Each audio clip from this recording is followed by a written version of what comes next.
जब मैं यूनिवर्सिटी में कदम रखी तो मेरा दिल अजीब सी घबराहट से धड़क रहा था। मेरे हाथ में सिर्फ एक पुराना बैग था जिसमें कुछ नोट्स, माँ की दी हुई दुआएं और सपने थे जो मेरे गांव की मिट्टी से निकले थे।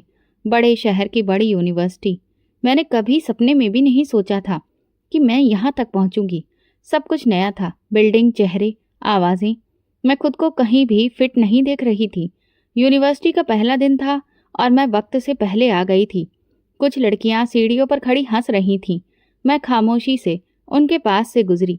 मेरे कपड़े साधारण थे, हल्के से प्रेस किए हुए सलवार कमीज, पुराने से जूते और दुपट्टे का पल्लू बार बार गिर रहा था। मेरी चाल में आत्मविश्वास की जगह सावधानी दिख रही थी। जैसे ही मैं एक क्लास में दाखिल हुई, आंखों का एक झुंड मेरी तरफ मुड़ा। वे नजरें जिनमें हैरत कम और दिलचस्पी ज्यादा थी। मैंने नजर झुका ली और एक कोने में जमीन पर बैठ गई क्योंकि सारी कुर्सियां भर चुकी थीं। किसी ने भी अपनी सीट खाली करने की पेशकश नहीं की। मैंने सोचा कि शायद सब यही करते हैं, लेकिन मेरा भ्रम उस वक्त टूटा जब एक लड़की ने जोर से कहा, वो देखो, नौकरानी की बेटी यूनिवर्सिटी में आ गई है। नीचे बैठेगी या झाड़ू भी लाई है। एक जोरदार हंसी की झनकार गूंजी, जैसे क्लासरूम नहीं कोई तमाशा हो। मेरी सांसें रुक गईं। मैंने सिर्फ सर झुकाया, कुछ नहीं कहा। मेरी आंखों में नमी थी, पर मैं जानती थी इस वक्त अगर रो दी तो ये मेरी हार होगी, और उन सब लड़कियों के लिए भी जो आज भी दरवाजे के बाहर सपना लिए खड़ी हैं। एक और लड़की ने जोर से कहा, सानिया, देखो इसका बैग, शायद नाले के पास रखा था। बदबू आ रही है। मुझे लगा जैसे जमीन मुझे निगल ले, लेकिन नहीं, वही जमीन थी जो मेरी बुनियाद थी, जिस पर मैं पलकर बड़ी हुई थी। मैं जानती थी कि मैं वहां किसी को खुश करने नहीं, बल्कि कुछ बनने के लिए आई हूँ। क्लास शुरू हुई तो एक लंबा चौड़ा प्रोफेसर क्लास में दाखिल हुआ। बिना किसी से कुछ कहे उसने लेक्चर देना शुरू कर दिया। मैं बहुत ध्यान से सुन रही थी, कोशिश कर रही थी कि हर शब्द अपने दिमाग में सुरक्षित कर लूं। मेरे पास नई किताबें नहीं थीं, बस एक साधारण कॉपी और पुराना पेन, लेकिन हिम्मत ताजा थी। दिल की गहराइयों में जलती वो आग जिसे नजरअंदाज नहीं किया जा सकता। लेक्चर खत्म होने के बाद सब अपने ग्रुप में गप्पे मारने लगे। मैं लाइब्रेरी की ओर बढ़ गई। लाइब्रेरी में दाखिल होते ही एक नौजवान लड़का किताबों को ठीक से रख रहा था। उसने मेरी तरफ देखा और मुस्कुराकर बोला, पहला दिन है, अगर कोई किताब चाहिए हो तो बता देना, मैं मदद कर दूंगा। मैंने बस सर हिलाया, ना कोई रुतबा झाड़ना और ना कोई एहसान दिखाना, बस एक साधारण सी बात। लेकिन उस बात में वो एहसास था जो आज तक मुझे किसी क्लासमेट से नहीं मिला। मैंने किताबें निकालकर कुछ नोट्स बनाए और वापस हॉस्टल के लिए निकल पड़ी। रास्ते में वही ग्रुप फिर मिला। एक लड़की बोली, अगली बार जल्दी आ जाना, वरना नीचे ही जगह मिलेगी। वैसे तुम्हारे जैसे लोगों की असली जगह नीचे ही होती है। मैंने इस बार भी कोई जवाब नहीं दिया, बस दिल में एक बात उतर गई, अब मैं जमीन पर बैठूंगी, लेकिन एक दिन यही लोग मेरी ऊंचाइयों को मानने पर मजबूर होंगे। उस रात मैंने माँ को फोन करके सिर्फ इतना कहा, माँ, यहाँ सब मुझे नीचा दिखाते हैं। माँ की आवाज आई, बेटी, नीचे देखने वालों को भगवान एक दिन ऊपर उठा देता है, सब्र करो। मैंने उस रात खुद से वादा किया, जो भी हो, किसी को ये एहसास नहीं होने दूंगी कि मैं टूट रही हूँ। यूनिवर्सिटी का पहला दिन गुजर चुका था, लेकिन उसका असर मेरे कदमों से चिपक कर रह गया था। अगले दिन मैं समय पर पहुंची और इस बार भी सबसे पीछे जमीन पर बैठने के लिए जगह ढूंढी। किसी को कोई फर्क नहीं पड़ा। मुझे जल्दी ही अंदाजा हो गया था कि यहाँ अपने सिवा मेरा कोई नहीं है। क्लास के नोट्स अक्सर ग्रुप में बांटे जाते, लेकिन मुझे कभी शामिल नहीं किया गया। अक्सर लेक्चर के बाद प्रोफेसर बेहतरीन किताबों के नाम बताते, लेकिन जिनके पास मोबाइल फ़ोन थे, पीडीएफ या नए एडिशन की तस्वीरें होती, वही आगे बढ़ पाते। मेरे लिए लाइब्रेरी ही एकमात्र सहारा थी, वो भी समय सीमा के साथ। एक दिन मैंने एक क्लासमेट से पूछा, अगर तुम्हारे पास पिछले सेमेस्टर के नोट्स हों तो क्या तुम मुझे दे सकती हो? उसने बिना मेरी तरफ देखे कहा, मुझे याद नहीं कहाँ रखे हैं। वैसे भी तुम्हें तो सब रट लेना है ना, नोट्स की क्या ज़रूरत है? उस जवाब ने मेरे अंदर कुछ ठंडा कर दिया, जैसे कोई दरवाज़ा था जो पूरी आवाज़ के साथ बंद हो गया। मैं चुपचाप पलटी और खुद से कहा, ठीक है, अब खुद ही सब कुछ करना होगा। हर रोज की तरह मैं सबसे पहले क्लास में आती और सबसे आखिरी में जाती। लाइब्रेरी मेरी पनाहगाह बन चुकी थी। कुछ किताबें इतनी पुरानी थीं कि उनके पन्ने हाथ लगाते ही झड़ने लगते, लेकिन मैं पुरानी किताबों से नई दुनिया तलाशने की कोशिश करती। जो भी टॉपिक समझ में नहीं आता उस पर घंटों बैठकर सोच विचार करती। एक दिन मैं मैथ के एक मुश्किल सवाल में उलझी हुई थी जब एक आवाज़ आई, अगर तुम चाहो तो मैं समझा सकता हूँ। मैंने चौंक कर देखा तो वही लड़का जो पिछले हफ्ते लाइब्रेरी में किताबें ठीक कर रहा था सामने खड़ा था। वो मुस्कुरा रहा था, लेकिन उसकी मुस्कान में दिखावा नहीं था। मेरा नाम अमर है। हम एक ही क्लास में हैं। तुम हर वक्त कुछ ना कुछ पढ़ती रहती हो, कभी थकी हुई नहीं लगती। मैंने धीरे से सिर हिलाया। ज़रूरत है, समझना ही पड़ता है, क्योंकि पूछने का अधिकार मुझे मिला नहीं। अमर बैठ गया और मेरे सवाल पर विस्तार से बात करने लगा। उसकी समझदारी हैरान कर देने वाली थी। बातों बातों में उसने बताया कि वो खुद भी स्कॉलरशिप पर आया है, लेकिन क्योंकि उसका लहजा शहरी था और कपड़े महंगे, किसी ने सवाल नहीं किया। उस दिन के बाद जब भी कोई मुश्किल सवाल होता, अमर मेरी मदद करता। वो खुद भी व्यस्त होता, लेकिन मुझे समय देता। एक दिन जब हम क्लास से निकल रहे थे, एक लड़की ने अमर से कहा, तुम्हें वाकई यही साथी मिला है?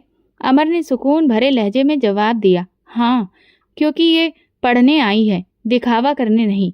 वो लड़की कुछ बोली नहीं, बस तेवर बदलकर चली गई। मुझे हैरत हुई कि किसी ने मेरे लिए आवाज उठाई, बिना ये सोचे कि लोग क्या कहेंगे। कभी कभार अमर मेरे लिए पुराने सेमेस्टर के नोट्स प्रिंट करवा कर लाता, कभी नई किताबों की फोटो कॉपी कर देता। एक बार उसने मेरे लिए फिजिक्स का एक मॉडल भी बना दिया। जब हमें एक प्रोजेक्ट में हिस्सा लेना था, मुझे किसी ने अपने ग्रुप में नहीं लिया था। तुम अकेले भी कर सकती हो, मैं मदद करूंगा, लेकिन ये ग्रुप असाइनमेंट है, नंबर नहीं मिलेंगे। मैं बात कर लूंगा सर से, तुम बस काम पूरा कर लो, उसने कहा। उसकी दी हुई चीज़ों और सलाह से मैंने मॉडल बनाया। प्रोफेसर ने जब देखा तो हैरान रह गए, पूछने लगे कि किसकी मदद से बनाया। मैंने सच सच कह दिया, अमर ने मदद की है, लेकिन काम मैंने खुद किया है। प्रोफेसर ने सिर हिलाया, कुछ भी नहीं कहा, लेकिन इस बार पहली बार ऐसा लगा जैसे उन्होंने मेरी मौजूदगी को महत्व दिया है। यूनिवर्सिटी में 2 हफ्ते गुजर चुके थे। मैं अभी तक एक भी किताब खरीदने के काबिल नहीं हो पाई थी। लाइब्रेरी में बुकिंग पहले आती थी और फिर इम्पॉर्टेंट किताबें पहले ही दी जाती थी। एक दिन अमर ने कहा, ये मेरे पुराने सेमेस्टर के रेफरेंस नोट्स हैं, इन्हें तुम रख लो, मुझे अब इनकी ज़रूरत नहीं है। मैंने मना किया, नहीं, तुम्हें शायद बाद में ज़रूरत पड़े। नहीं, तुम्हें इस वक्त ज़रूरत है।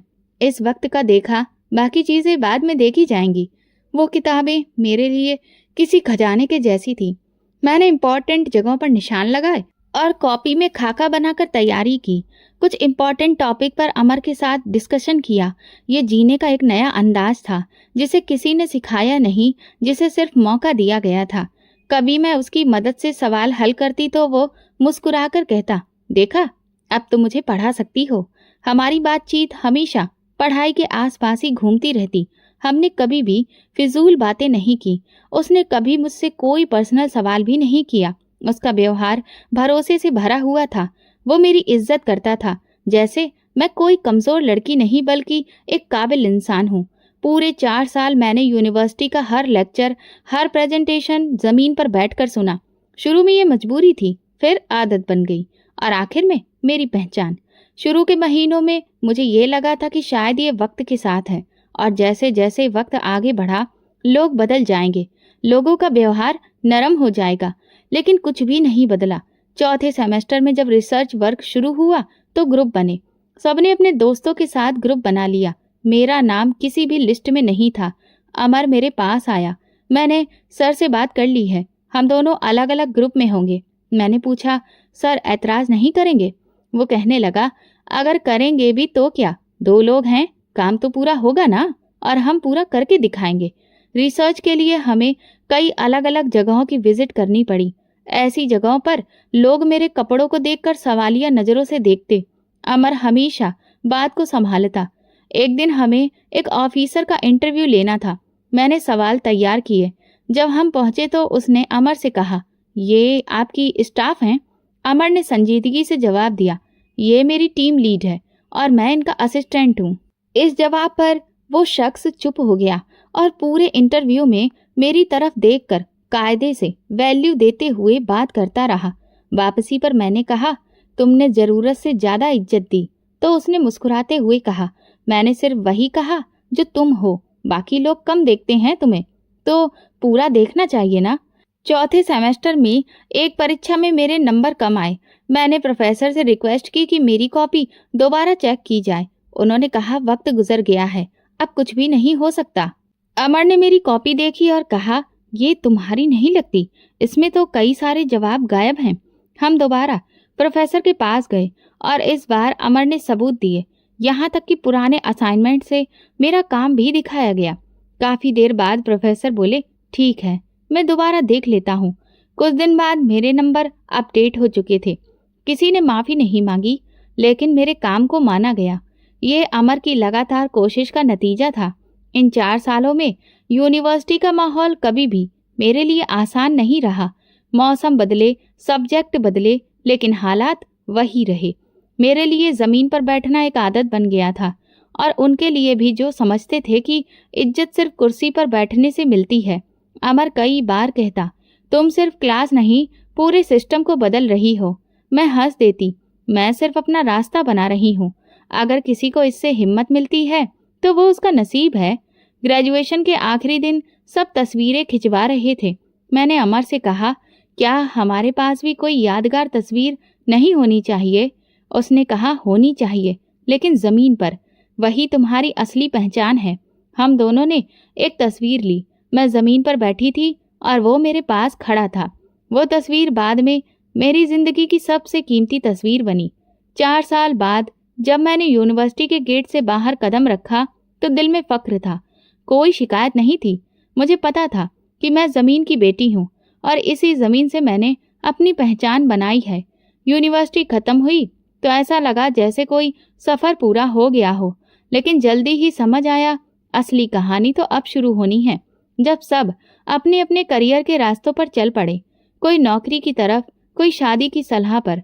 मैंने उसी वक्त एक नई लड़ाई चुन ली, सिविल सर्विसेज की तैयारी। ये फैसला आसान नहीं था, मुकाबला बहुत कठिन था, मेहनत भारी थी और वक्त मेरे साथ नहीं था। लेकिन मेरे पास वो था जो बहुतों के पास नहीं होता, चट्टान जैसी हिम्मत और माँ का आशीर्वाद। अमर अब भी मेरे करीब था, जैसे वो समझ चुका हो कि मेरा अगला कदम क्या होगा। एक दिन मैंने अमर को फोन किया, मैंने सिविल सर्विसेज की तैयारी शुरू कर दी है, लेकिन सिलेबस बहुत विस्तारित है और किताबों के नाम तो मैंने पहली बार सुने हैं। अमर ने कहा, तुम परेशान मत हो, मेरे कुछ जानने वाले भी तैयारी कर रहे हैं। मैं उनसे नोट्स का बंदोबस्त कर दूंगा और जहाँ जहाँ जरूरत हो वहाँ मैं तुम्हें खुद भी पढ़ा दूंगा। हमने एक पास की लाइब्रेरी में मेंबरशिप ली और फिर तैयारी की शुरुआत हो गई। मेरे पास नई किताबें खरीदने की कोई गुंजाइश नहीं थी, इसलिए ज्यादातर पुरानी किताबें या फोटोकॉपी के नोट्स का इस्तेमाल करती रही। कई बार ऐसा भी होता कि किसी किताब का सिर्फ कोई जरूरी हिस्सा ही नोट्स में होता, और वो भी अक्सर ऐसा होता कि वो किसी और ने पहले ही ले लिया होता। हम रोज लाइब्रेरी में एक खास टेबल पर बैठते, वो अपने काम में व्यस्त होता और मैं अपने नोट्स के साथ। कभी कभी वो बीच में अपना सर उठाकर पूछता, कौन सा टॉपिक मुश्किल लग रहा है? मैं कहती, पॉलिटिकल साइंस। पॉलिटिकल साइंस के नाम याद ही नहीं होते। वो मुस्कुराकर कहता, आज रात हम इस पर ही अच्छे से डिस्कशन करेंगे। हमने अपना एक रूटीन बना लिया था, सुबह से शाम तक नोट्स को अच्छे से पढ़ना और फिर शाम को फ्री होने के बाद उन पर डिस्कशन, और रात को एक छोटा सा क्विज टेस्ट। वो इम्पॉर्टेंट टॉपिक्स पर बोलने की प्रैक्टिस करवाता, वो सवाल करता और फिर मेरी उस पर पूरी तैयारी सुनता। हमने फिर एक नेक्स्ट स्ट्रेटजी बनाई, पूरे हफ्ते भर रिवीजन और नोटिस को पढ़ना, और रोजाना एक जनरल नॉलेज का टॉपिक और हफ्ते में एक मॉक टेस्ट। एक दिन जब हम करंट अफेयर्स का एक टॉपिक पढ़ रहे थे तो मैंने कहा, अजीब बात है ना, हम कई सारी तारीखों से सीखते हैं और मैं इन तारीखों से भागती हूँ। अमर ने कहा, लेकिन अब तुम अपनी तारीख लिखने जा रही हो। मेरी माँ भी इस पूरे वक्त में सबसे ज्यादा मेरे लिए प्रार्थना करने वाली थी। वो सुबह सबसे पहले उठकर मेरे लिए प्रार्थना करती। जब वो फोन करती तो कहती, बेटी सोने से पहले कुछ खा लेना, पढ़ाई तभी कामयाब होती है जब शरीर भी हेल्दी हो। हमेशा की तरह मैंने एक छोटे से ऑनलाइन ग्रुप के लिए भी पढ़ाना जारी रखा ताकि कुछ खर्चा चलता रहे। एक दिन एक स्टूडेंट ने पूछा, मैडम आप खुद भी एग्जाम दे रही हैं? मैंने कहा हाँ, और अगर तुम लोग पढ़ोगे तो मैं भी कामयाब हो जाऊंगी। उसी दिन मुझे एहसास हुआ कि मैं सिर्फ अपने लिए नहीं बल्कि उन सबके लिए पढ़ रही हूँ जो मेरे साए में खुद को बढ़ते हुए देखना चाहते हैं। तैयारी के आखिरी महीने में जब काफ़ी सारे टॉपिक्स कंप्लीट हो चुके थे तो हमने एक प्लान बनाया। हर दिन एक टॉपिक पर डिस्कशन और हर हफ्ते एक पूरा मॉक टेस्ट। एग्ज़ाम के दिन पास आ रहे थे और दबाव भी बढ़ता जा रहा था, मगर मेरे अंदर एक ठहराव था। मैंने खुद से कहा, तुमने अपना सब कुछ दे दिया है, अब जो भी होगा उस पर राजी रहना सीखो। एग्ज़ाम के दिन भले ही मैंने यूनिफॉर्म नहीं पहन रखा था, लेकिन अंदर से वही जज्बा और आत्मविश्वास को पहनकर बैठी थी। मैंने पर्चे खोले, गहरी सांस ली और कलम उठा लिया। अमर मेरे हॉल के बाहर इंतजार कर रहा था, जैसे कि वो ये जानता हो कि मेरी खामोश लड़ाई जीत में बदलेगी। एग्जाम के बाद तकरीबन 2 महीने गुजर चुके थे। इंतजार करीब था और हर गुजरते दिन के साथ दिमाग पर बोझ बढ़ता जा रहा था, लेकिन फिर भी खुद को व्यस्त रखने के लिए कुछ चीजें तय कर ली थीं।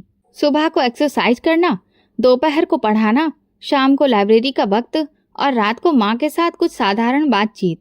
लेकिन अंदर ही अंदर एक हलचल थी जो किसी भी पल सुकून नहीं लेने देती थी। फिर एक सुबह मैं लाइब्रेरी से वापसी के रास्ते पर थी जब फोन पर एक मैसेज आया, रिजल्ट जारी हो चुके हैं, वेबसाइट देखो। ये अमर का मैसेज था। मेरे तुरंत ही हाथ कांप गए। मैं पास के कैफे में जाकर बैठी, फोन का ब्राउजर खोला और रोल नंबर डाला, और जैसे ही रिजल्ट सामने आया मेरी सांसें रुक गईं। Pallavi Kumari, merit position first, allocated group, Indian administrative services. मेरे आसपास का जैसे सब कुछ रुक गया। मैं समझ ना पाई कि ये ख्वाब है या फिर हकीकत।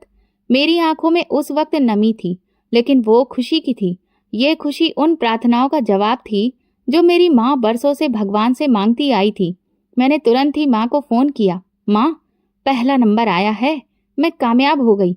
माँ की आवाज़ भर आई, मैंने कहा था ना, मेरी प्रार्थनाएं खाली नहीं जाएंगी। दोपहर के वक्त अमर मिला। वो मुस्कुराया और बोला, मैं जानता था कि तुम वही करोगी जो सबको लगता है कि नामुमकिन है। मैंने पूछा, तुम्हें कैसे यकीन था? क्योंकि तुमने सिर्फ सपने नहीं देखे थे, उन पर मेहनत भी की थी। हम दोनों सड़क के किनारे बैठे थे। आसपास चहल पहल थी, लेकिन मेरे दिल में सुकून था। मैंने उससे कहा, आज अगर पापा जिंदा होते तो वो बहुत खुश होते। अमर बोला, तुमने उनका नाम भी जिंदा रखा है और अपनी माँ का सिर भी ऊंचा किया है। इस शाम मुझे माँ ने बताया कि आज अमर की माँ शाम को रिश्ते की बात करने के लिए आई थी। अचानक मैं खामोश हो गई। रिश्ता? लेकिन अमर ने तो कभी कोई जिक्र भी नहीं किया। माँ कहने लगी, अमर ने हमेशा तुम्हारी इज्जत की है और ये फैसला तुम्हें बताए बिना नहीं किया। मैं हैरान रह गई। अमर, जिसने हर कदम पर मेरी मदद की, जिसने कभी भी अपनी मौजूदगी को बोझ नहीं बनाया, जिसने कभी मेरे रास्ते में कोई रुकावट नहीं बनाई, वो सब कुछ अपने दिल में रख रहा था। उस रात मैंने सोचा, मैंने तो हमेशा अमर को एक दोस्त समझा, एक साथी, एक रोशनी, मगर वो मोहब्बत जिसमें इजहार नहीं सिर्फ भरोसा हो, वो शायद सबसे अलग होती है। अगले दिन जब मैं अमर से बात कर रही थी तो मैंने उससे पूछा, तुमने अपनी माँ को क्यों भेजा? तुमने मुझसे कभी कुछ भी क्यों नहीं कहा? अमर ने नज़रें झुकाते हुए जवाब दिया, क्योंकि मैं तुम्हें मजबूर नहीं करना चाहता था। मैं चाहता था कि तुम अपने मुकाम तक खुद पहुँचो, अपनी पहचान खुद बनाओ।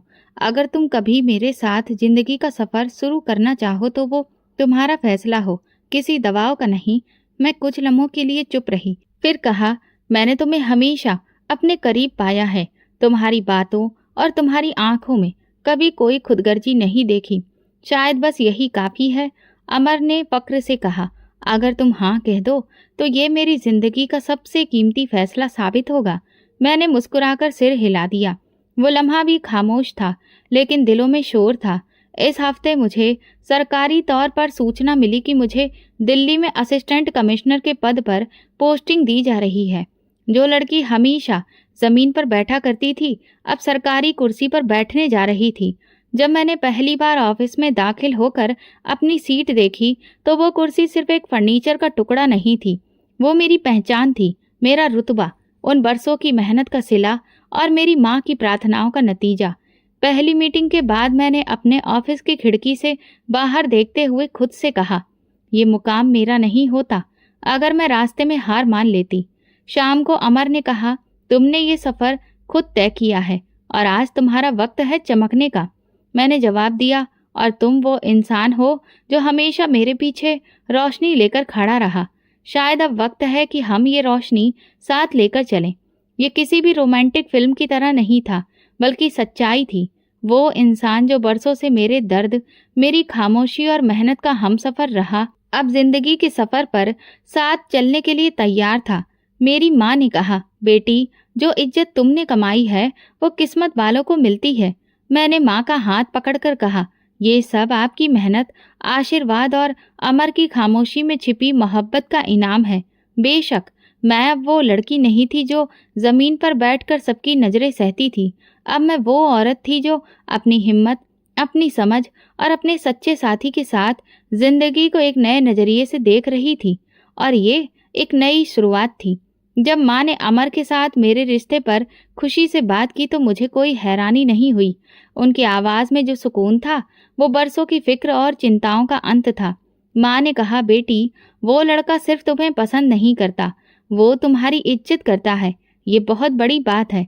मैंने भी दिल ही दिल में एक खामोश हाँ कही। हम दोनों ने जिंदगी को नीचे से ऊपर तक पहुंचाने का सफ़र तय किया था। हमारे दुख, हमारे सपने, हमारी जिंदगी की कमियां सब एक जैसे थे, और अब शायद हमारा रास्ता भी एक था। अगले कुछ दिनों में व्यस्तता कुछ ज़्यादा ही बढ़ गई।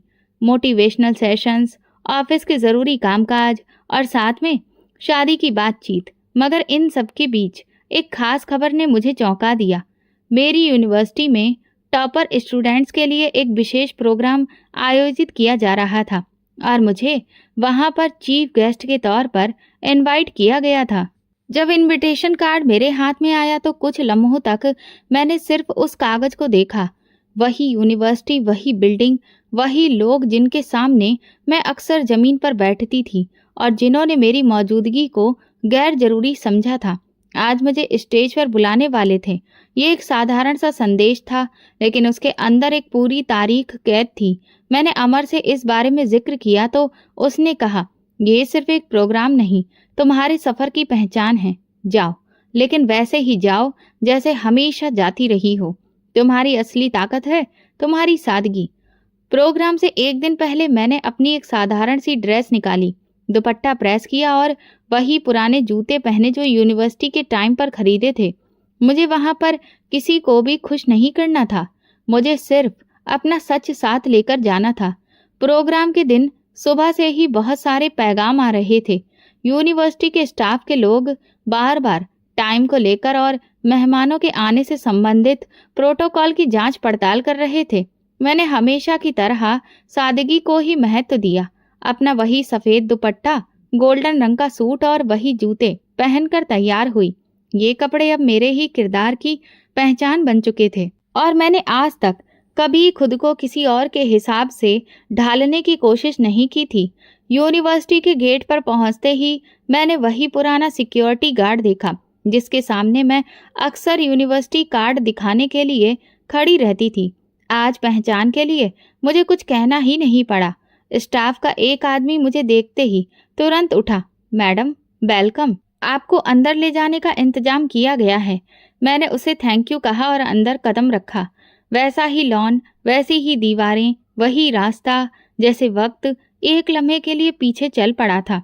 कुछ लोग मुझे रास्ते में देखकर सैल्यूट कर रहे थे, कुछ मुझे विश कर रहे थे और कुछ आंखों के किनारों से देख रहे थे, जैसे अभी भी यकीन करना मुश्किल हो कि ये वही पल्लवी है जिसे अब स्टेज पर बुलाया जा रहा है।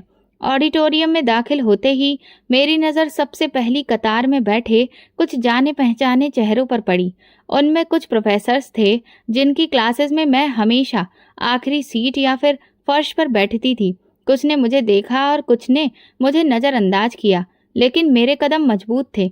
मैं चल रही थी जैसे हमेशा चलती रही।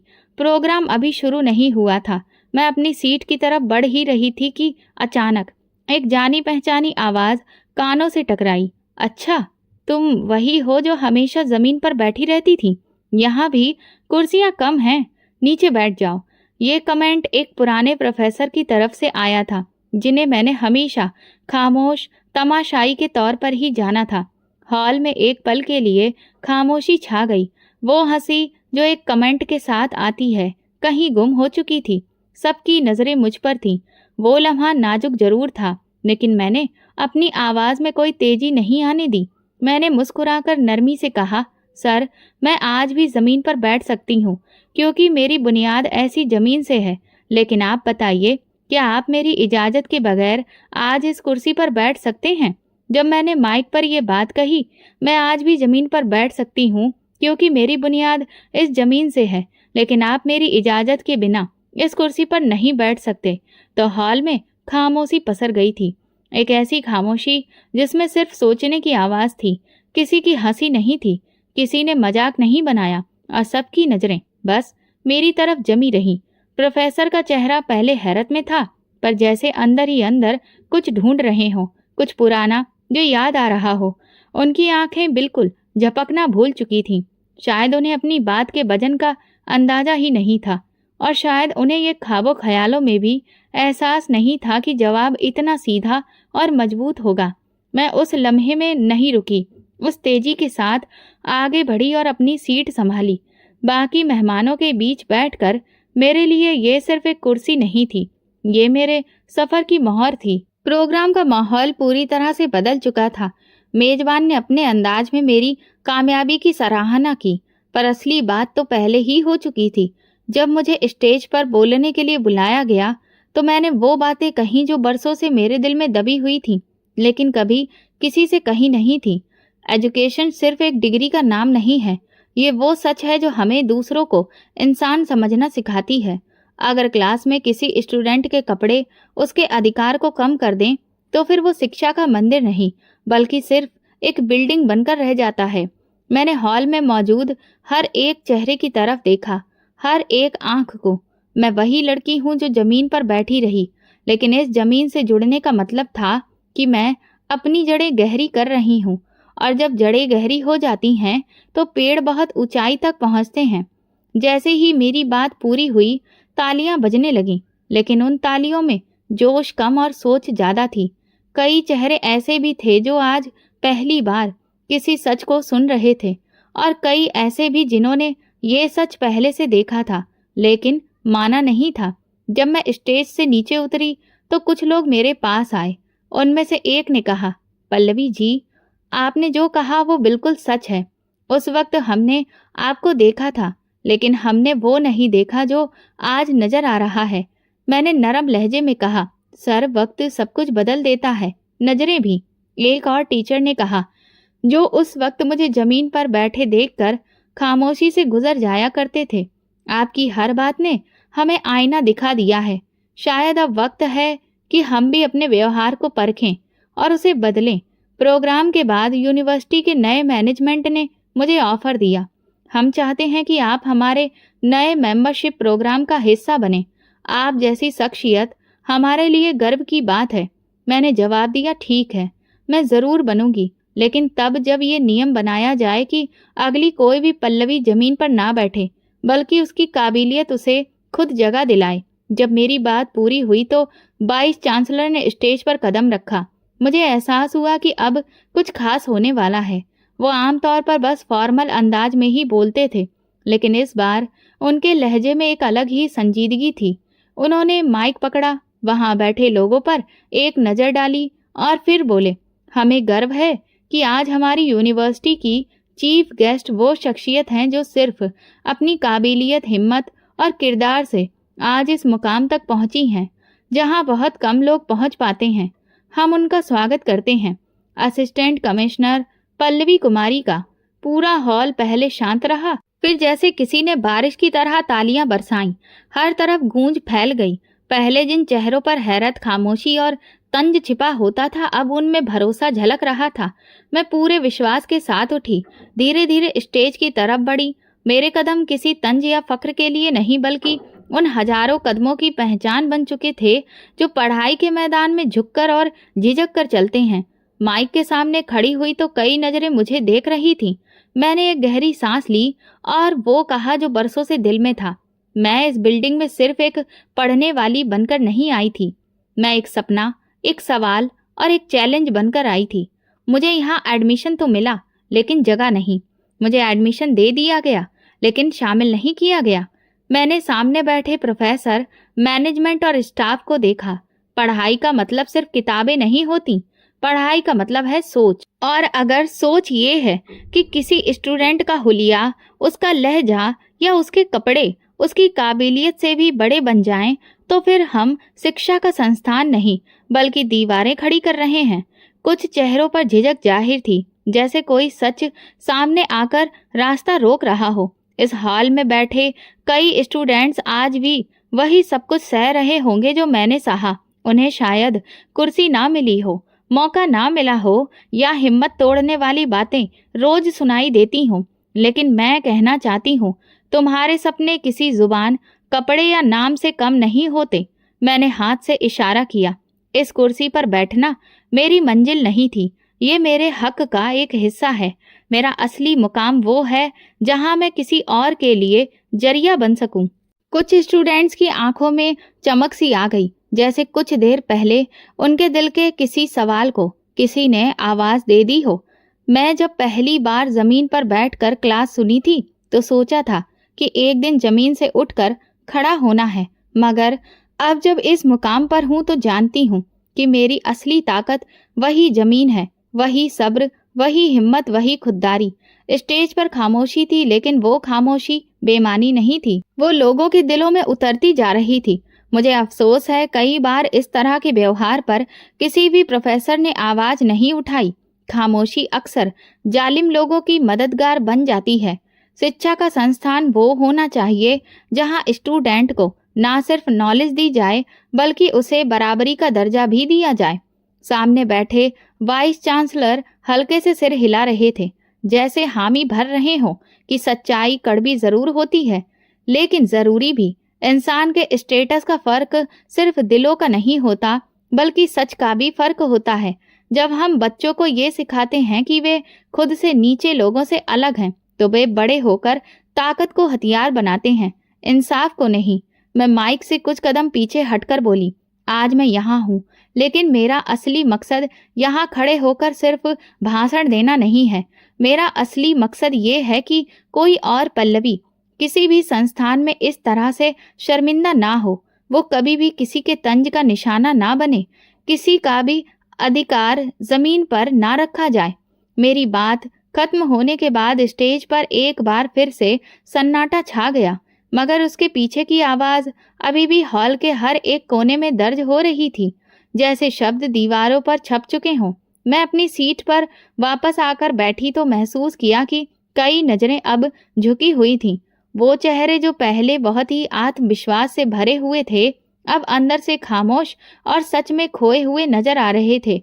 प्रोग्राम के बाद जब मेहमानों के लिए चाय का बंदोबस्त हुआ तो मैं भी वहां पहुंची। कुछ लोग बस फॉर्मेलिटी से मिल रहे थे, कुछ खामोशी से खड़े थे। एक लम्हे को महसूस हुआ जैसे सब कुछ कहना चाहते हैं, लेकिन शब्द साथ नहीं दे रहे। पहली बार एक ऐसे प्रोफेसर मेरे पास आए जिन्होंने कभी मुझे नजर भरकर भी नहीं देखा था। उन्होंने धीरे से कहा, पल्लवी, अगर वक्त पीछे ले जा सकता तो मैं बहुत कुछ बदल देता, शायद तुम्हारे लिए कोई कुर्सी निकाल देता। मैंने नरम लहजे में जवाब दिया, वक्त शायद पीछे ना जाए, लेकिन सोच आगे जा सकती है। किसी और के लिए अब वो कुर्सी खाली रखी जा सकती है। दूसरी तरफ से एक सीनियर प्रोफेसर जो अब एक निजी कंपनी में ऊंचे ओहदे पर थे, मेरे पास आए। याद है, एक बार तुम लाइब्रेरी में जगह मांग रही थी और हमने इनकार कर दिया था। आज सोचता हूँ हमने तुमसे नहीं, अपनी ज़मीर से इनकार किया था। मैंने कहा, मैं उस वक्त जगह ढूंढ रही थी, आज खुद जगह बनाई है। माफ़ी की ज़रूरत अब नहीं है, बस सीखने की है। उस दिन प्रोग्राम में बहुत लोग मेरे पास आए और उनका लहजा भी बदला हुआ था, जैसे वो अंदर से हिल चुके हों, मगर मेरे अंदर अब कोई खालीपन नहीं था, कोई कमी महसूस नहीं हो रही थी। मैंने अपनी पहचान लोगों के व्यवहार से नहीं, अपनी मेहनत से बनाई थी। एक क्लासमेट ने मुझसे कहा, हम में से किसी को भी नहीं लगता था कि तुम इस मुकाम तक पहुंच जाओगी। तुम्हें नीचे देखना आसान था क्योंकि हम खुद ऊपर नहीं जा सके।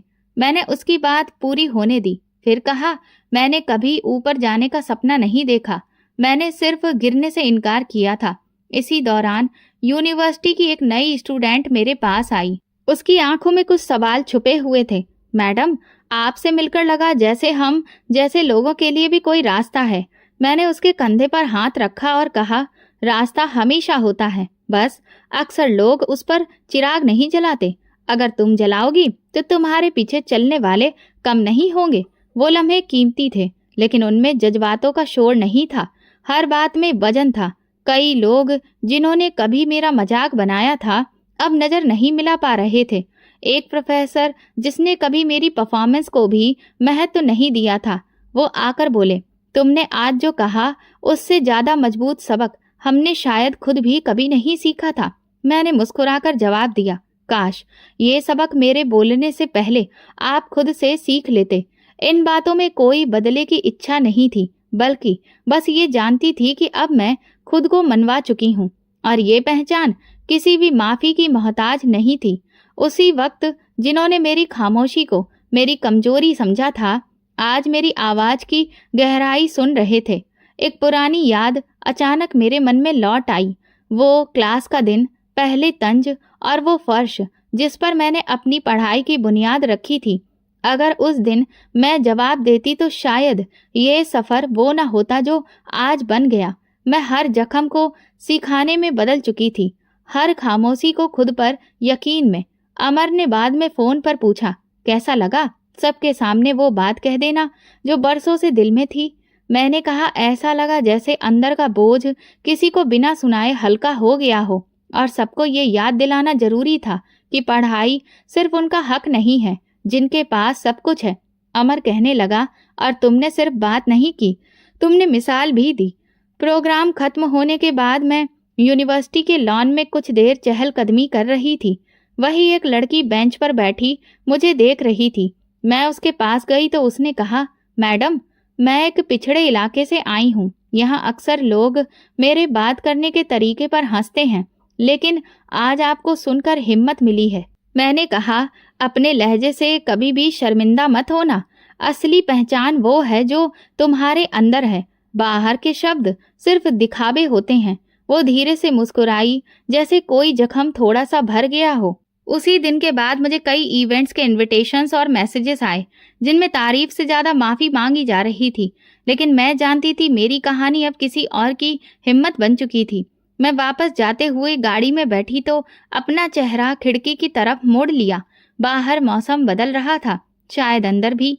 मैंने खुद से कहा, अब शर्मिंदगी का वक्त उनके लिए है जिन्होंने आवाज नहीं उठाई, और मेरा वक्त है रोशनी बांटने का। यही मेरा असली मकसद भी था। यूनिवर्सिटी के प्रोग्राम के बाद जब मैंने ऑफिस की दहलीज पार की तो दिल में एक अजीब सा सुकून था। अब लगता था जैसे हर सवाल, हर तंज, हर खामोशी का मैंने जवाब दे दिया है। लेकिन वो जवाब देना आखिरी मकसद नहीं था, वो तो सिर्फ एक मंजिल थी। असली रास्ता तो अब खुलना शुरू हुआ था। मेरे पहले ट्रांसफर के बाद एक छोटे से जिले में बतौर असिस्टेंट कमिश्नर मेरी पोस्टिंग हुई। वहां पहुंचकर मैं ऑफिस के दरवाजे पर रुकी। वही सादा सा नाम पढ़ा, पल्लवी कुमारी, असिस्टेंट कमिश्नर, और फिर दरवाजा खोलकर अंदर दाखिल हुई। कुर्सी पर बैठते ही एक सरकारी फाइल मेरे सामने रखी गई, लेकिन मेरी नजर मेज पर रखे हुए उस पुराने बॉल पॉइंट पेन पर थी जो मैंने यूनिवर्सिटी के आखिरी दिनों में इस्तेमाल किया था। मैंने उसे हमेशा अपने साथ रखा था, इस कहानी के लिए कि मैं कहाँ से आई हूँ। जिले के पहले दिन मैंने सभी सरकारी स्कूलों की लिस्ट मंगवाई, फिर एक एक करके विजिट शुरू किया। जहाँ पर बिल्डिंग खस्ता हाल थी वहाँ दोबारा कंस्ट्रक्शन की बात की, जहाँ सुविधाओं की कमी थी वहाँ सुविधाएं मुहैया करवाने की कोशिश की। लेकिन एक ऐसा स्कूल भी था जो इस इलाके के बिल्कुल किनारे पर था। वहाँ गई तो देखा कुछ बच्चियां मिट्टी पर बैठकर पढ़ रही थीं। मैं क्लासरूम के अंदर दाखिल हुई तो एक छोटी सी बच्ची ने सर उठाकर कहा, आप मैडम हैं? आपके कपड़े तो हमारी टीचर जैसे नहीं हैं। मैं हंसने लगी। मैं वही मैडम हूँ जो कभी तुम्हारी तरह जमीन पर बैठी थी। बच्ची ने हैरत से पूछा, फिर आप अब मैडम कैसे बन गईं? पढ़कर, मेहनत करके और हार ना मानकर।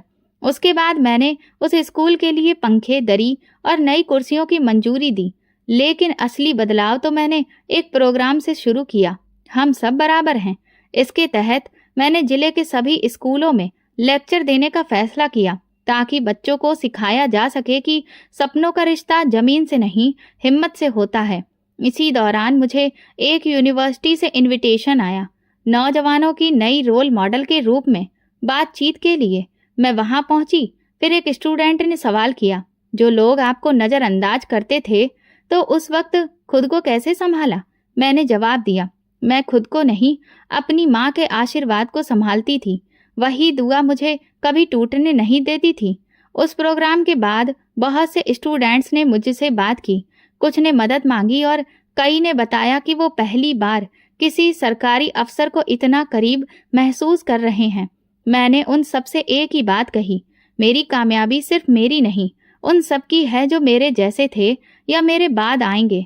अमर अब मेरी सोच का हम सफर था। उसने अपनी एक छोटी सी सोशल एंटरप्राइजेस बनाई थी, जो बच्चों के लिए शिक्षा के मुफ्त सेशन करवाता था।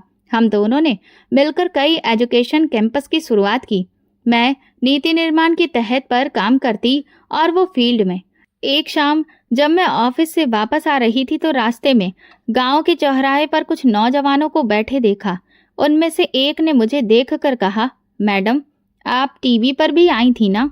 मैंने मुस्कुराते हुए कहा, हाँ, लेकिन वो तो सिर्फ कैमरा था, असली काम तो यहाँ होता है।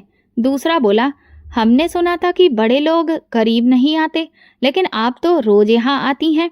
मैंने जवाब दिया, बड़े वो नहीं होते जो दूर खड़े हों, बड़े वो होते हैं जो तुम्हें तुम्हारी कीमत समझाएं।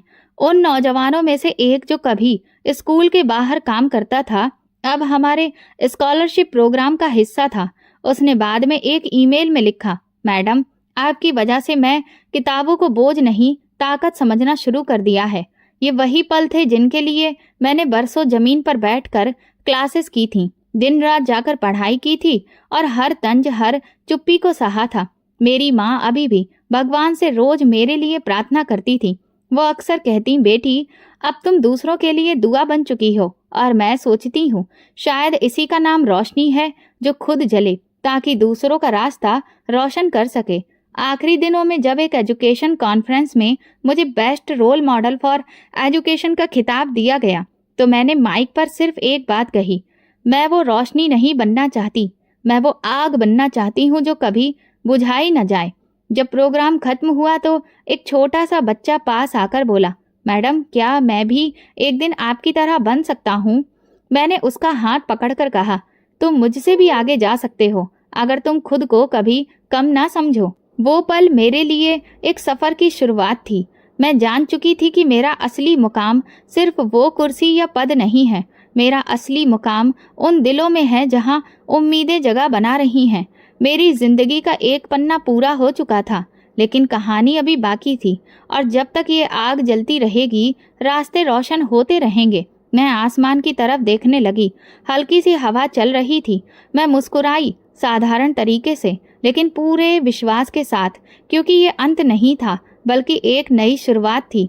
तो दोस्तों, अगर आपको हमारी कहानी पसंद आई हो तो कमेंट करके ज़रूर बताएं। वीडियो को लाइक करें और ज़्यादा से ज़्यादा शेयर करें। अगर आप चैनल पर नए हैं तो सब्सक्राइब जरूर करें और नोटिफिकेशन बेल को दबाएं ताकि अगली अपडेट सबसे पहले आपको मिले। धन्यवाद।